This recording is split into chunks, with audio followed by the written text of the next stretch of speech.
Hi all, ഇന്നൊരു dinner റെസിപ്പിയാണ് കേട്ടോ കാണിക്കുന്നത്. ചിപ്പി കൊണ്ടുള്ള റോസ്റ്റും ചപ്പാത്തിയാണ് പ്ലാൻ ചെയ്യുന്നത്. അപ്പോൾ ഞാനത് അവിടെ ഒരു 50 ചിപ്പി നന്നായിട്ടൊന്ന് ക്ലീൻ ചെയ്തെടുത്തിട്ടുണ്ട്.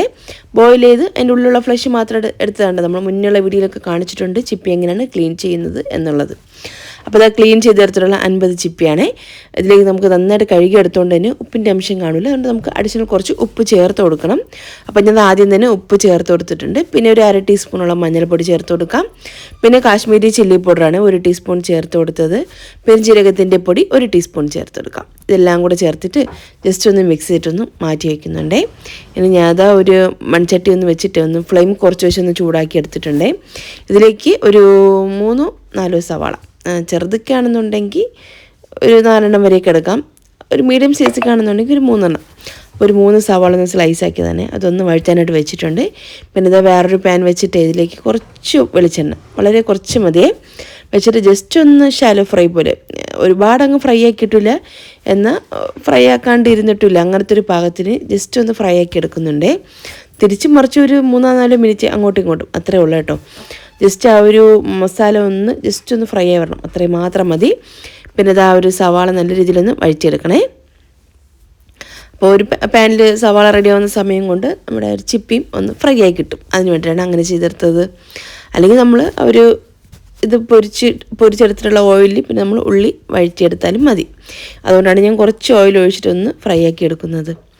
പക്ഷേ എനിക്കിങ്ങനെ ഫ്രൈ ചെയ്തിട്ട് തയ്യാറാക്കുന്നതിനേക്കാളും പിന്നെ ഫ്രഷായിട്ട് റോസ്റ്റ് തയ്യാറാക്കുന്നതിനോടാണ് എനിക്ക് താല്പര്യം കൂടുതൽ. പക്ഷേ ഇവിടെയുള്ള ബാക്കിയുള്ള ആൾക്കാർക്കൊന്നും അത് വലിയ താല്പര്യമില്ല. അതുകൊണ്ടാണ് ഞാൻ ഒന്ന് ജസ്റ്റ് ചെറുതായിട്ടൊന്ന് ഫ്രൈ ആക്കി എടുക്കുന്നത് തന്നെ. അപ്പോൾ ഒരു സൈഡൊന്ന് ആയി വന്ന സമയത്ത് ഞാൻ ഒന്ന് തിരിച്ച് വെച്ചെടുത്തിട്ടുണ്ട്. അപ്പോൾ 2 സൈഡും ജസ്റ്റ് ഒരു 3-4 മിനിറ്റ് അത്രയും മതി, ഓവർ കുക്ക് വേണ്ട. ആ ഒരു മസാല ഒന്ന് ഫ്രൈ ആകണം. ഹൈ ഫ്ലെയിമിൽ വെച്ചിട്ട് തന്നെ ചെയ്തെടുക്കുകയും ചെയ്യാം. ഫ്ലെയിം ഒന്നും കുറയ്ക്കേണ്ട ആവശ്യമില്ല, നല്ലോണം കരിഞ്ഞു പോകും തോന്നിക്കഴിഞ്ഞാൽ മാത്രം ഫ്ലെയിം കുറച്ചാൽ മതിയേ. അപ്പോൾ അതാ 2 സൈഡും ഞാൻ അതൊരുപോലെ ഒന്ന് ഫ്രൈ ആക്കി ഒന്ന് എടുത്തിട്ടുണ്ട്. ഇത്രയും മതി. നമ്മൾ ഇതിനിടയ്ക്ക് സവാള റെഡി ആയിട്ടില്ല, കുറച്ചും കൂടെ ഒന്ന് വഴറ്റിയെടുക്കണം. അപ്പോൾ സവാള നല്ല രീതിയിലൊന്ന് ഉടഞ്ഞൊന്ന് വന്നതിന് ശേഷം മാത്രം നമുക്കതിലേക്ക് ചെറിയുള്ളി, ഇഞ്ചി, വെളുത്തുള്ളി, പച്ചമുളകൊക്കെ ഒന്ന് ചതച്ച് ചേർത്ത് കൊടുത്താൽ മതിയാകും. ഏകദേശം ഒരു 2 ടേബിൾ സ്പൂൺ ചേർത്ത് കൊടുക്കാം. ചെറിയുള്ളി, ഇഞ്ചി, വെളുത്തുള്ളി, പച്ചമുളകും കൂടെ ചതച്ചെടുത്ത കൂട്ട്. പിന്നെ 1-2 തണ്ട് കറിവേപ്പിലയും കൂടെ ചേർത്ത് കൊടുക്കാം. എന്നിട്ട് എല്ലാം കൂടെ നന്നായിട്ടൊന്ന് വഴറ്റി അതിൻ്റെ ഒരു പച്ച ചുവയ്ക്കൊന്ന് മാറി വരുന്നവരൊന്നും വഴറ്റിയെടുക്കണം. ഓയിൽ കുറവായതുകൊണ്ട് ഞാൻ കുറച്ചും കൂടെ വെളിച്ചെണ്ണ ഒഴിച്ചു കൊടുത്തിട്ടുണ്ട്. എന്നിട്ട് നല്ല രീതിയിൽ തന്നെ ഒന്ന് വഴറ്റിയെടുക്കാം. പിന്നെ അതുപോലെ തന്നെ ഇതിലേക്ക് ഞാൻ ഒരു തക്കാളി ഒന്ന് പേസ്റ്റ് ആക്കിയിട്ട് ചേർത്ത് കൊടുക്കുന്നുണ്ട്. തക്കാളി പേസ്റ്റും കൂടെ ചേർത്ത് കൊടുത്തിട്ട് നന്നായിട്ടൊന്ന് എല്ലാം ഒന്ന് വഴറ്റി ആ ഒരു തക്കാളിയുടെ പച്ച ചുവയ്ക്കൊന്ന് മാറി വരണം, അതുവരെ നല്ല രീതിയിൽ തന്നെ ഒന്ന് വഴറ്റിയെടുക്കാം. എങ്കിലേ ഒരു കറിക്ക് നല്ലൊരു ടേസ്റ്റ് കിട്ടുള്ളൂ. അതുകൊണ്ടാണ് നല്ല രീതിയിലൊന്ന് തക്കാളി ഒന്ന് വേവിച്ചിട്ടെടുക്കാം. ഇനി ഇതിലേക്ക് ഞാൻ കുറച്ചും കൂടെ പൊടികളൊക്കെ ചേർത്ത് കൊടുക്കുന്നുണ്ട്. 1 ടീസ്പൂണോളം പെരുംജീരകത്തിൻ്റെ പൊടിയും, 1 ടീസ്പൂൺ ഒരു കാശ്മീരി ചില്ലി പൗഡറും, 1/2 ടീസ്പൂൺ ഗരം മസാലപ്പൊടിയും, 1/2 ടീസ്പൂൺ കുരുമുളകിൻ്റെ പൊടി. പിന്നെ ഇതിലേക്ക് നമുക്ക് കുറച്ച് വെള്ളം കൂടെ ചേർത്തെടുക്കാം. ഒരു 1/4 കപ്പോളം വെള്ളം ചേർത്ത് കൊടുക്കാം. എന്നിട്ട് ആ ഫ്രൈ ആക്കി വെച്ചിട്ടുള്ള ഒരു ചിപ്പി ഇതിലേക്ക് നമുക്ക് ചേർത്ത് കൊടുക്കാം. എന്നിട്ട് എല്ലാം കൂടെ നന്നായിട്ടൊന്ന് ഇളക്കിയൊന്ന് യോജിപ്പിച്ചെടുക്കുന്നുണ്ട്. അവസാനം കുറച്ച് മല്ലിയിലേക്കൊന്ന് മുകളിലോട്ട് ഇട്ട് കഴിഞ്ഞിട്ട് ഒന്ന് ഇളക്കിയൊന്ന് അടച്ച് വെച്ച് കഴിഞ്ഞാൽ ചിപ്പി റോസ്റ്റ് റെഡി ആയിട്ടുണ്ട്.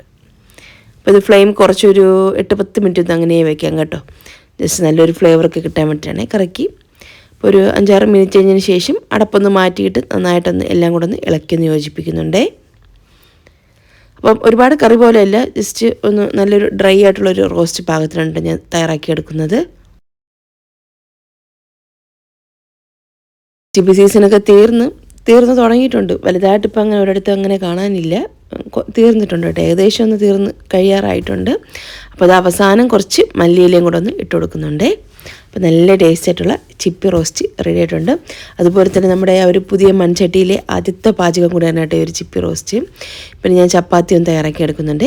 ഗോതമ്പ് പൊടിയും ഉപ്പും നല്ലോണം തിളച്ച വെള്ളത്തിലിട്ടൊന്ന് മിക്സ് ചെയ്തെടുത്തിട്ടുണ്ട്. നന്നായിട്ട് കുഴച്ച് ചെറിയ ബോൾസാക്കി പൊടിമാവിൽ ഡിപ്പ് ചെയ്ത് ഒന്ന് പരത്തി ചുട്ടെടുക്കുന്നതാണ്. ചുട്ടെടുക്കുന്ന സമയത്ത് നല്ലോണം ഹൈ ഫ്ലെയിമിൽ വെച്ചിട്ട് വേണം തിരിച്ച് മറിച്ചിട്ടിട്ട് ചുട്ടെടുക്കാൻ വേണ്ടിയിട്ട്. അപ്പോൾ ചപ്പാത്തി ചുടുമ്പം അങ്ങനെയുള്ള 1-2 കാര്യങ്ങൾ ശ്രദ്ധിച്ച് കഴിഞ്ഞാൽ നല്ല സോഫ്റ്റ് ആയിട്ടുള്ള ചപ്പാത്തി നമുക്ക് വീട്ടിൽ തന്നെ തയ്യാറാക്കിയെടുക്കാം. അതുപോലെ തന്നെ ഞാൻ വീട്ടിൽ തന്നെ നമ്മൾ പൊടിച്ച് വെച്ചിട്ടുള്ള മാവാണ്, ഗോതമ്പ് മാവ്. അപ്പോൾ നമ്മുടെ ഡിന്നർക്ക് അവിടെ ഏകദേശം എല്ലാം റെഡി ആയിട്ടുണ്ട്. ചപ്പാത്തി റെഡി ആയിക്കൊണ്ടിരിക്കുന്നു. ആ ഒരു ചിപ്പി റോസ്റ്റും റെഡി ആയിട്ടുണ്ട്. അപ്പോൾ ഒരു കുഞ്ഞു വ്ളോഗാണ്, കുഞ്ഞു റെസിപ്പിയാണ്.